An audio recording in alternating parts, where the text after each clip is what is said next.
everybody. So I'm not John Russell. As you can see, I'm a lady, not a man. Yeah, so I've come to replace him today. Yeah, and with us today at the Innovations in Mobile panel, one of the very interesting topics in Asia right now because of the mobile revolution and how China is actually picking up mobile very, very quickly. And so let us go into our first question actually. So do you guys think that design is the first priority when it comes to creating a mobile phone? And do you think that's what attracts customers, no matter whether in the consumer side or the business side? Is that the number one priority? Would you like to go first from Samsung? Yeah,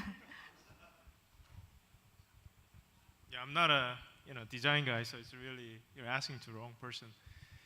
But I do agree design is very high priority and both consumer and the business side. And I'm particularly focused on the enterprise.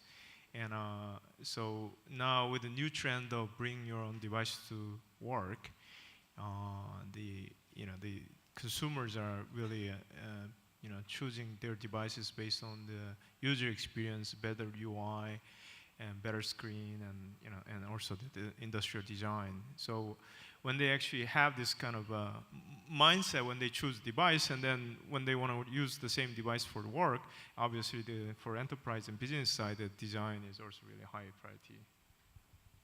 Okay, and we all know Xiaomi is very big in China right now, and it has a very, very consumer-based kind of approach because you interact with fans, you seek their feedback and everything. So do you think that design is the number one priority when it comes to creating your phones? So I'm not a designer either. So and Ivo is probably the person that should take this question. I'm a software engineer. So basically for Xiaomi, other than design is important. But other than design, we put performance and quality also ahead of everything else. To ensure quality, what we do is to work with the top tier suppliers. To suppliers like Samsung, components, and also some of the top tiers that the cloud is very familiar with, Qualcomm CPUs. And also performance. The device that we build, we run all sorts of benchmark, Antutu, all sorts of benchmarks. And we want to make sure that when people had a device that are made by Xiaomi, it can run smoothly with any apps and games on our device. So those are the elements other than design that we are paying a lot of attention to. Okay, and Ubuntu, which is an operating software, and you are going to phones, and when will that be? Well, we announced with Ubuntu the version for the phones last January, and I'm very proud that it received a lot of positive feedback, a lot of excitement around the world, both in Europe, in the US, and now also in Asia. And I think one of the main reasons was because of the design. People liked it. It's progressive. It's a different way of interacting with your phone. It's a new way of looking at operating systems across multiple form factors, so desktop, TV, tablets, and phones. And the design is a very important ingredient in that. So I think especially for consumers, but also for our partners, so OEMs and carriers, design plays a very significant role in a very consumer-driven industry like the phone is. So what does Ubuntu think it can bring to the market in terms of a entire new like operating browser kind of thing? Like, because the market right now has iOS and Android and Windows. So what do you guys think the market is lacking, and what do you think you can bring? I think the market is lacking excitement. At the moment, there are two key players in the market, of course with Apple and Samsung Android. And the market is very locked. And I think one of the most exciting areas at the moment in mobile is the emergence of new operating systems. We are definitely one of them, and we are driving it. There's a lot of excitement about it. We get a lot of interest from OEMs and operators because they are looking for an alternative to Android. They're looking to an alternative to Apple, and also consumers are looking for an alternative. When people walk into a store, they want new things, right? They want to see how they can work with a phone in a different way because it's their personal gadget. It's the thing that is important to them to show off to their friends, to use every day. So people are looking for the next big thing, and I think the emergence of new operating systems, of which Ubuntu is one, is very important in that. So I think the market needs it. Okay. So besides looking for operating browsers, what do consumers look for in, for example, a business setting, Injong? Most of enterprise users, they are concerned about the security of the device, and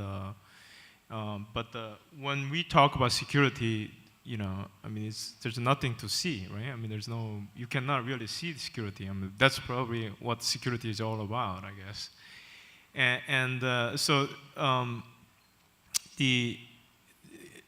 Most of the times when people consider enterprise phone, it's like a boring device. It's just for work, and you do, email and do company stuff and things like that.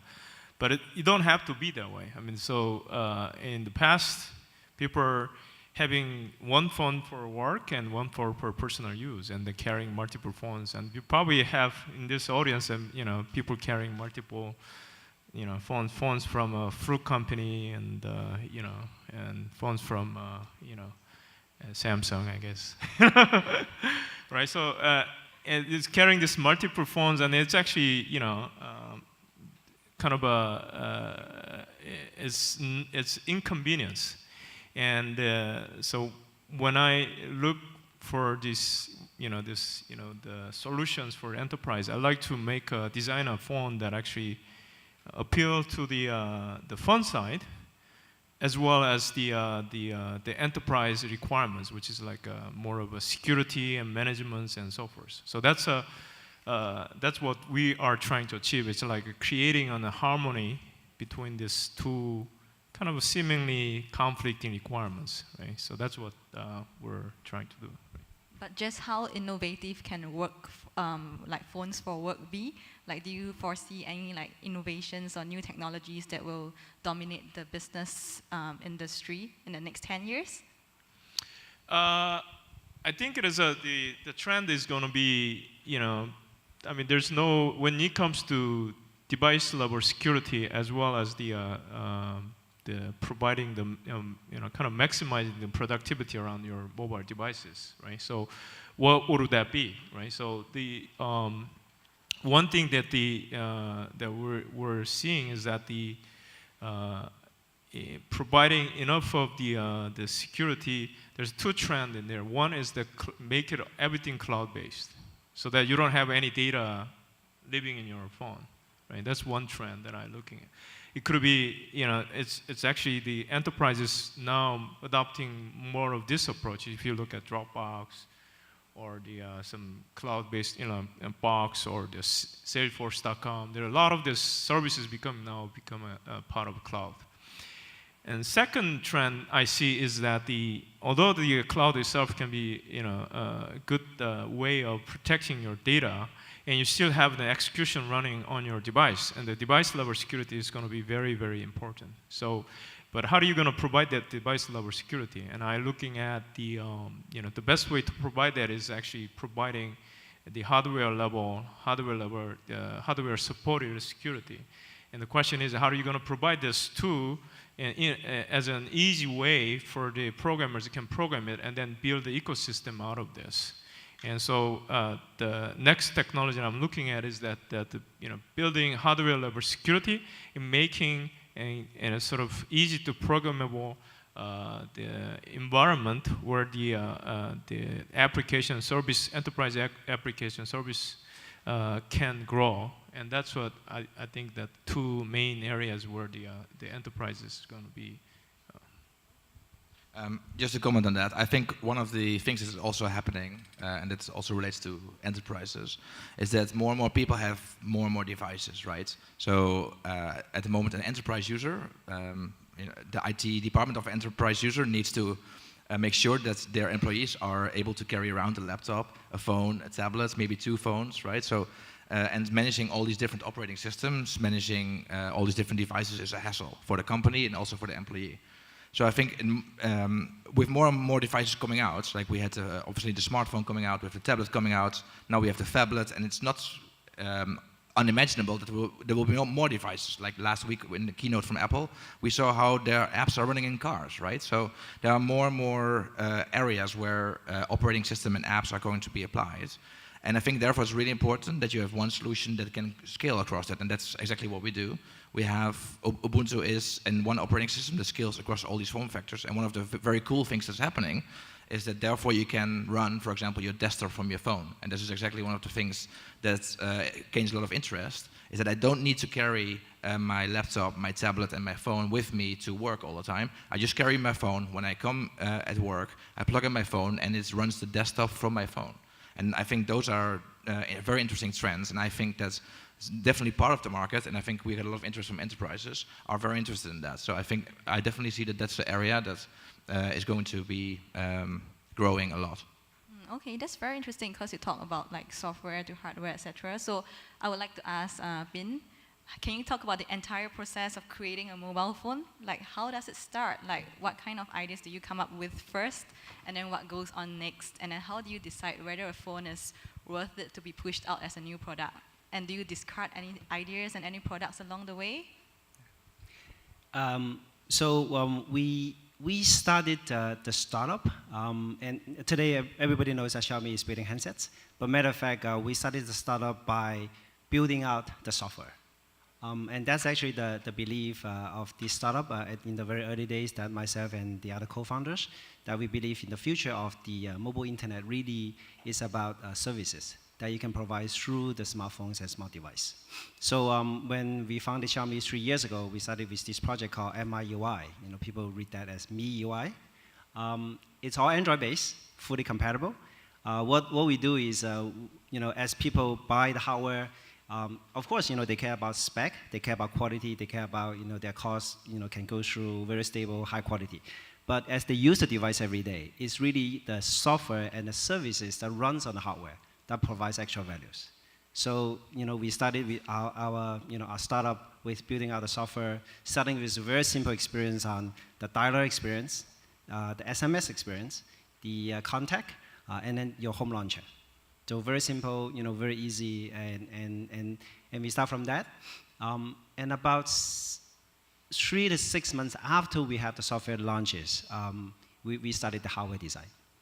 So this is the total, probably a very different approach than other hardware company where the R&D started with the hardware. So how many phones have you all and because Xiaomi now has the first phone version and then now the second generation, right? So how many phones have you guys discarded in the process, trying to develop something that is best for consumers? Have you thrown away any ideas in the process? I'm sorry, how many phones? Have you thrown away any? Thrown away, okay. Yeah. I wouldn't call it thrown away. We have a very interesting approach to test our hardware like software. So we have this idea of beta testing. During the different phases of our hardware, at some point, we actually handed out beta version of hardware to our users, to our fans online. For the first version, we handed out 600 device. And then for the second version, we did the same thing, 600 device. Beta version, we handed out to users. And then user, as they get a hold of the device, they would use it, they would do beta testing, and then they would tell us what works, what doesn't. It's a very engaging and interactive process. By doing that, we learn a lot from what users really want. And we also make all those informations, including the goods and the bads, fully available online. So people actually can search for the Xiaomi handsets, what part of the handsets are good, the software and the hardware, what parts that are really not up to the standard and the requirement, and what's our plan to improve those. So, the design of the handsets actually, it's live, it's evolving. Even up till today, this handset that we launched, the Me Too was launched in last August. And then during the process of selling Me Too, we keep improving the hardware aspect and the software aspect of the device. The latest upgrade happens about 2 months ago when we upgraded the CPU of the handset from the quad 1.5 gigahertz Qualcomm 8064 chips to the 1.7 version, which beef up the performance by about 25%. And the price remained the same. So we keep doing that. We do the same thing on the camera sensor. It's 8 megapixel sensor being upgraded to 13, and flash memory. So we keep upgrading all the device. And most of the feedbacks are actually from the fans online. So this is sort of the evolving and gradually evolving process of designing and improving the hardware and the software that we adopted. Thanks. I think it's a very interesting development where feedback from customers are being taken on board so quickly. I think throwing away options and looking at other options is a key part of the design process. We do that all the time. And I think one of the very interesting things with Ubuntu is that Ubuntu is open source. So everything we do is open. Everybody can see what we do, and we publish everything that we do. So we don't wait until the product launch to show our designs. When we have a design for a new app, it goes immediately on the blog from the design team, and we immediately get feedback, even though the app is not finished or the phone is not finished. At the moment, the operating system is not finished yet for the phone. You can already download it, you can already play with it, you can try it, you can contribute to it. So it's a very new way of developing phones. It's a process of getting very early feedback, very early involvement from users, and it makes ultimately the first phone better because we get early user engagement. And right now, there's actually like kind of a mobile revolution taking place right here in Asia. So there's a lot of people picking up phones, mobiles, and going to the internet via mobile first and abandoning like the desktop experience. So, this mobile revolution in Asia is taking a different direction, due to the lack of subsidization and also due to lower budgets. So do you believe there's more pressure to create like low-cost smartphones? And how do you balance cost with innovation, Bin? Is that Dr. Rhee? Oh, okay. That's my, okay, thank you. I think there's I'm not sure, but I believe there's probably misperception about low cost. What we see in China are, people really care about price. But what we see even more interestingly is people want quality and performance ahead of pricing. So one thing that we believe that's the reason why the reason that Xiaomi hands is becoming popular is we put performance and quality ahead of everything else. By using the top tier suppliers from Samsung, from LG and Qualcomm and some of the Japanese manufacturers, and by really tuning the software and getting user feedbacks on how we can improve the handsets, even after we start selling. And all these, adds up to the peace of mind when people buy these products online. They know it's a good product, and it's not a low cost by cutting the quality and the performance to achieve low cost. It's really about achieving low cost by a very different business model, a model where you can actually sell direct, which is exactly what Xiaomi did. We sell these handsets online. People go onto the website, they place order, and then we send the handsets to them. Doing selling direct allows us to cut 20-30% channel costs. And we also believe that Moore's law works beautifully. That every 18 months the silicon performance get doubled and the price get cut by half. So by stretching one product for a long enough life cycle, we are able to price these very aggressively at the very beginning of the sales cycle. So the phenomenon that we see in China is people want to buy very, very good products, high quality products. And by using a very different business model, of course, they want something that is, cost less and hopefully way less. And Dr. Rhee, what do you think about the mobile revolution in Asia, like due to these low-cost smartphones? Like, will it affect like enterprise as well? Yeah, I mean, it's enterprise doesn't have to be expensive, right? So cost is obviously very important factor in people making decision. When they buy a phone. So with the BYOD trend out there, I think appealing to the consumers in both price and then also usability, performance in all aspects is very important. So in that, with that trend, I think the even in enterprise, as the price is going to be very important, and IT managers, they typically, not only BYOD. I mean, BYOD. When you look at the BYOD, the whole, a lot of motivation behind is cost reduction, because the company does not have to buy the phone for their employees anymore. So it's actually employee buys them, and they bring it to the work, and so that actually, has a lot of cost factor. So obviously, yeah, absolutely, the cost is a very important issue.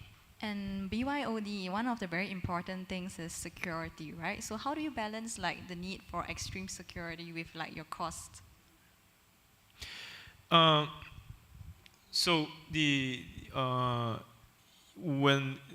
that's the thing, is that when you have the way we actually do it, we recently announced a new platform called Samsung Knox, and what Samsung Knox is that take your device that you buy from the off the shelf. It's actually a regular consumer device, and then you can actually turn device into enterprise grade without hurting your user experience, and that's the message behind the Samsung Knox. So the security and the device management that does not have to be inhibiting as is sound, right? And users can actually still download any application they want from their app store and play, Angry Bird, and I don't know, but you guys play that at your workplace.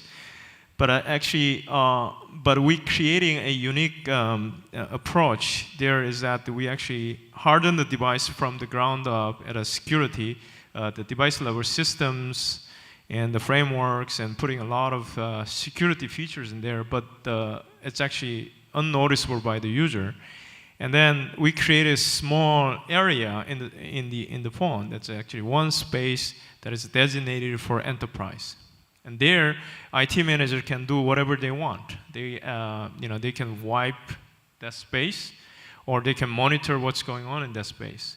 In the traditional approach, when you have the IT manager try to manage your device, the IT manager can wipe entire device, and also can see what you're doing with your phone. Actually, every activity can be monitorable. But with this approach that Samsung Knox is taking now, that the ability to manage, ability to monitor is actually restricted to the one specific area that the customer wants. That's, we call it, Knox container. So in that container, there's an application, enterprise applications can actually live in there, and so it's a kind of a unique compromise that the customers make for the convenience of using their own device to the work. And so they're giving up little space, small space on the phone, and also getting extra advantage of having a protection against the malware and bots and things like that actually could potentially fish out the information that you really want to keep safe and confidential. Right? So it's really the balance between these two requirements that we're trying to achieve. And for Ubuntu, like you guys pride yourselves on being able to run on like low-end like hardware. Like how do you think like balance cost with innovation? How would Ubuntu play a part in it?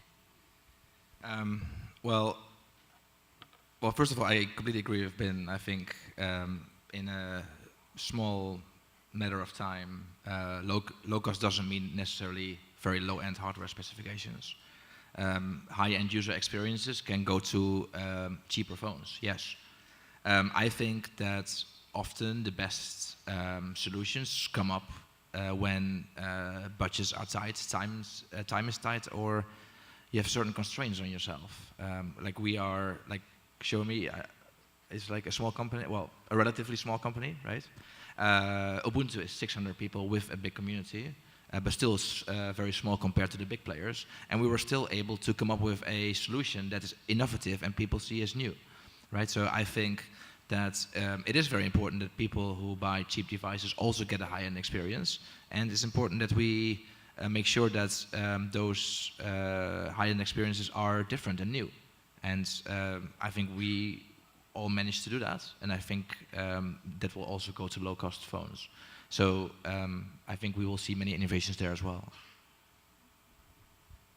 But you know, with the cost of like R&D and stuff like that, like how do you guys manage to like keep the cost low, even like while delivering high-end experiences? Yeah, would Ben like to comment on this? Well, the R&D cost wasn't even being factored into the price of the phone for Xiaomi. The way we price this is a pure BOM cost. We got bill of material cost. All the components that that we buy from our suppliers, it adds up to a number, and which is 1999. When we launched this device last year, and even at that price point, we're actually losing money. So the like I said, the key innovation that we believe that we bring to the China market was about this business model innovation, where selling directs, would allows us to cut the price to at least 20-30%, and then price this at BOM cost, and hoping that in 18 months life cycle, when the sales volumes get up to a decent number, that we work with our suppliers to really improve the yield rate of each of the single components in the handsets and lower the cost altogether. So and also our partners, many of them are actually here in Korea and also Japan and Silicon Valley companies. They like that, the model that just one component, one product sell for a long life cycle and big volumes. They can really work on improving the process, manufacture process, the yield rate, and then lower the cost. And ultimately, this is good for consumers too. So those, and also I will edit that another interesting things that we do, which I know this is Spark Lab conference, and there are a lot of startup companies here. That as a startup back 3 years ago, we came with these products that we want to sell. And the team say, hey, we want to sell a phone. How can we tell people about this phone? And they need a marketing budget. And we look at each other and say, hey, look, we are a startup. We really don't have a big marketing budget. So let's figure out a different way of doing marketing. And then the team went back and figured out how to do marketing on Weibo, on social networks. And imagine for many of the startups, I'm sure they will be running into the same problem. When they have a product they want to tell users about. Now what we do is we do a lot of social networks, a lot of internet marketing without spending a penny. It's really about word of mouth. And for that, it adds up to the cost advantage of Xiaomi, that this handset doesn't have any marketing cost on top. And this is the approach that works very well for us, and I would encourage some of the local startups, the internet startups especially, to try that. And I think what Xiaomi is showing, I think that's amazing, because when you look in the mobile industry, there are other players who have much bigger budgets than Xiaomi or Ubuntu, like for example BlackBerry or Microsoft, and they still struggle, right? They try to catch up with Android and with Apple, but they fail. They have problems, even though they're very big budgets. And I think one of the main reasons is that they try to copy the exact same model. They want to have a high-end smartphone. They want to build an app ecosystem that has the same amount of apps, and it costs a lot of money to start off with. So it's very important, also for a small company, like we are still relatively small, to come up with a direction which is different, and to attract users in a different way, to reach out to users in a different way. And one of the key factors for us was the user experience, which creates a lot of noise and buzz, and people are interested in that. So I think one of the key things is that you take a different approach on attacking the market, even in a very difficult market like the mobile phone industry, and you can be successful. Xiaomi shows it, and we will show it next year. Looking forward to that. Yeah, and also you mentioned attracting users, right? So this leads into my next question. So analysts have tipped China's smartphone market to top 300 million units this year, which makes up 32.8% of the global share. So do you guys think that, when marketing your phone, for example, Samsung, you market to businesses, right? Do you think that you particularly have to appeal to Chinese businesses? really, you're asking to the wrong person. So I'm not a marketing person. I don't think I can comment on that. Yeah, but when you like deliver your B2B message and stuff like that, like do you gear it towards any like particular audience in general, or do you like market it as like a product that anybody can use? Yeah. So I mean, we try to consolidate a lot of requirements from different market space, and most of the enterprise use, I mean, they have similar requirement at a security level. So I don't see any the security in China any different from security in Korea and U.S.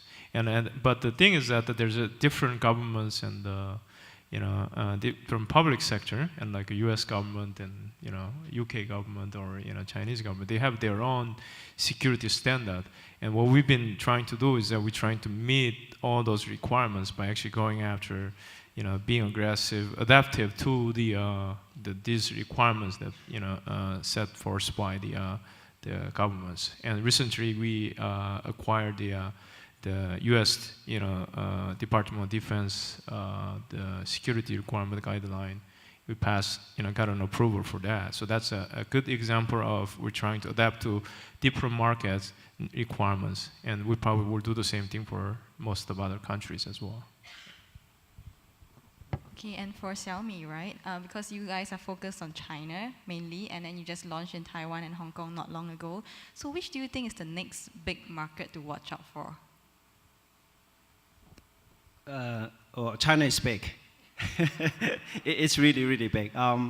You are still a very young startup. Ivo mentioned we're only 3 years old. And China is going to sell anywhere between 250 million to 300 million smartphones this year. So I think for us, we want to take things step at a time. Taiwan and Hong Kong is the first experiment for us beyond mainland China. Simply because we want to see if this business model of selling direct and has very high spec phones, pricing at a very affordable price and selling direct, whether this model will work in a market like Taiwan, which is very heavily subsidized. And I would say, friends tell me it's 70% subsidized users going to the operator and get phones. Markets like those is actually very interesting because people are less sensitive to price. When a carrier subsidizes the phone, you'll be seeing very small differences. And whether people are used to buying a non-subsidized phone from the website, that's another question. So going to Taiwan and Hong Kong is sort of a test in the water for us. And that's the reason why we don't have any KPIs. We don't actually care, and we don't actually put too much effort into selling a lot more phones. But what we really cares about is test the business model, and hopefully we want to see how users are accepted to products other than Samsung, other than iPhone and HTC, where they are building great devices. Whether people are acceptive to other devices. And so we have already seen a lot of innovation right now in mobile devices. For example, Samsung's recent Galaxy S4, you have a lot of new features and things like that. So for you guys, what do you think will be the next innovations that you think would possibly appear in mobile devices? For example, like maybe biometrics or like foldable devices or anything like that. Would you like to mention about that, Dr. Rhee? Right, so, well, these are the questions that was unexpected questions for me. I mean, just coming from my own background. I mean, I've been university professor about 20 years in the U.S. and I've been studying this area. The revolution that were taking place in the mobile devices. What is the next technology that's coming in our way? I think it is more of the revolution in the user interface. Right now with the mobile device as it is, user interface is very limited, and it actually try to balance between the mobility and then the experience. But we are, what we're seeing on this space itself actually requires a lot more work. I mean, we're still limited in terms of typing and doing some interactions. So I think the next revolution is that really revolutionizing on the how we can make users easier to do a input and output, and then also sort of with that, what's really coming, I think, in my opinion, as you know, the kind of person who's been working on this area for a long time, is the more of a machine-to-machine communication, more of a device, connected device, and where you actually have, you know, kind of your device or phones, and kind of reacting to the feedback that's given by the outside world or human body. Okay, so we were talking about wearable devices, or the even, you know, your smartphone is driving a car or something like that. So in this revolution, it could be, I mean, I might be sort of exaggerating or dreaming a little bit at this point, but it looks like in next revolutions, when, you know, Bin was talking about the Moore's law in there. So I think it's, as you know, when we actually improving on this communication speed because of the silicons and, you know, revolution in that, then what we're looking at is really the speed, communication speed, that actually reaching, you know, sub 1 millisecond communication, you know, response time. So when a device react to the extraneous, you know, the actions or event, and that type of response time is required. So I think the future is more of device. It's not going to be just a smartphone. I mean, it's going to be a device that's going to be attached to you, that actually reacting to the sensors and, you know, the other connected device in a very speed manner, and that's what's coming, in my opinion. And Ivo, what do you think is coming next in like the mobile revolution? I think there are a couple of things that we have to take into account. Well, the first is definitely the interaction with the device itself. So phones started off complex and became simple with touchscreens. And one of the main reasons, I think, why it had to be so simple was because there were many technically illiterate people out there. Obviously, more and more people now become technically literate. Teenagers are growing up with technology. Kids of 1, 2 years old, they can interact with an iPad, which also means that you can become more advanced in the way you interact with devices. We try to take a next step in that with our experience, where gestures become more of an important tool to interact with your data and with your screen. And because gestures, like your hands, can do a lot of stuff. Like people play music, people play very difficult and complex guitar solos or piano, right? So your hands can do a lot of things. And interaction can benefit from that. You can make things faster, you can make things more efficient by using gestures, by using fingerprint technology, all those kind of things, right? So I think the interaction with the device is a very important area where we're going to advance a lot. And I think we're seeing the next steps happening now. And the other important thing, I think, as well, is how we deal with applications. So I think it was also mentioned this morning, and I fully agree with that, is that at the moment I have 80 applications on my device, on each device almost. I use 10 applications every day, and many applications sit there because I needed them for one occasion, and they still sit there. And I think the nature of application, the nature of features on devices can become much more time-bound, location-bound, and I think platforms can facilitate that. And I think the platform that's going to facilitate that in the first move is going to be a killer platform. So I think those are two important areas for the phone industry. And Bin, what do you think will be the next trends and innovations in mobile devices? What do you think you will see? Are there any like crazy ideas you already have in mind? Okay, that's a very big question. We believe that we're still at the very beginning of personal computing. If you look at smartphone today, it's like a PC. It's actually more powerful than a PC. back 3-5 years ago. Quad-core, 1.7, 1.9, 2.0 gigahertz. You imagine when we have a PC that powerful. Now, not only just the CPU computing powers, but we are talking about the different sensors we're adding into the device. Gyroscope, P sensor, NFC, all the sensors. And just look at one sensor that we use all the time on the phone, the camera. I like the camera on the phone, but compared to DSLR camera, there's still a big gap between what you can take with a DSLR camera and this phone camera. So there are a lot of areas where the camera sensors can improve. Imagine optical zoom. Can you do optical zoom on the phone today? There used to be a phone that does optical zoom, but it's really thick and bulky. And can you get it in a really thin phone? So there's just so many areas where phones today, smartphones today can improve.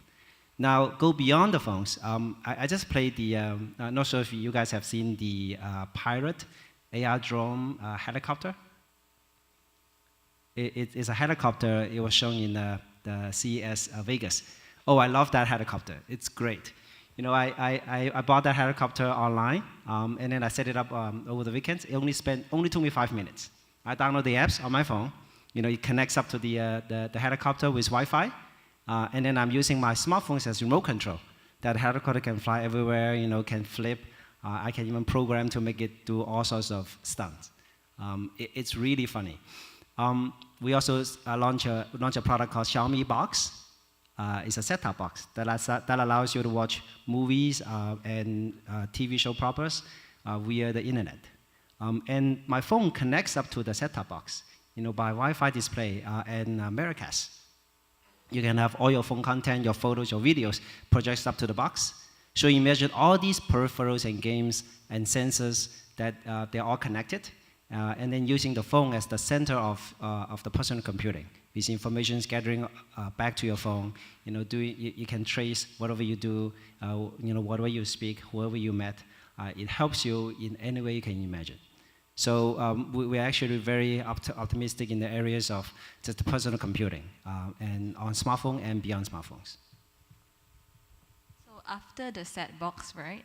What other plans do you have to use Xiaomi for the phone to control anything else? We are not ready to talk about anything else other than the phone and the set-top box. And by the way, again, I mentioned that China is a big market, and the set-top box opportunity we believe is another big opportunity. In China, there's 400 million TVs, in just China. If we are able to get that set-top box today, it's selling for 299 kwai, which is about $40 US, one-time charge. For that set-top box, and you can watch any movies and TV show properties on the box. Imagine if you can get it down to $20 US dollars. You will likely that you're going to see, half of the TVs in the country, people will be waiting to buy one of these boxes and put it there right next to their TV sets. So these are the opportunities we believe is going to happen in China, and I'm sure sooner or later, across the globe, across the world. And Dr. Rhee, do you think one day that tablets and mobile phones will outstrip PCs at work, for example? Like in the end, would you possibly only have to bring your mobile phone or a tablet to work? Yeah, absolutely. That's what's really happening today, even now. So when I go for traveling, like U.S. or any work-related travel, I don't bring my PC.